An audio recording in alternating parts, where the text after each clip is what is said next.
Hey guys, welcome back to a Lave Asleep Troubleshoot Guide. And today we're going to be talking about what happens if your motors are making noises after delivery. So we use a whisper quiet German motor from Oken.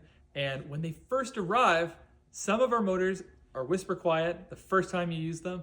But every now and then, and not a small percentage, closer to 50% of our motors make some noise in that first initial break-in period. And directly from Oken, they call this the conditioning period. And what that means is they expect some noises when the base is first out of the box, just simply because the motor hasn't been moving and it needs to move a little bit to break itself back in and just get to that point where it's going to be whisper quiet again. So recommendation straight from Oken is elevate that head and foot up 20 times and then those noises will leave. So it just takes some time to move it up and down. You don't have to do it all at once, but just use the bed normally, knowing that shortly, as you've gone up and down a few times, those noises are going to dissipate, they're going to disappear, and you're not going to have any issues. It's just part of the break-in period of your motors.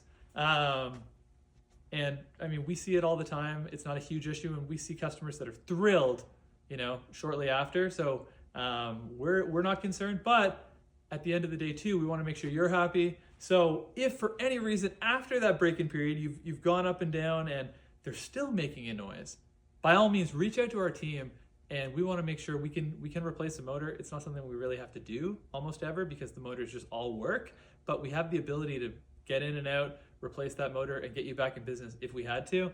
But we just ask you go through that first step to make sure that your motors are properly conditioned before we take a step, because we don't want to waste your time coming out to a house and switching a motor that's perfect and it just requires a little bit of break-in. So thanks guys, and talk to you later.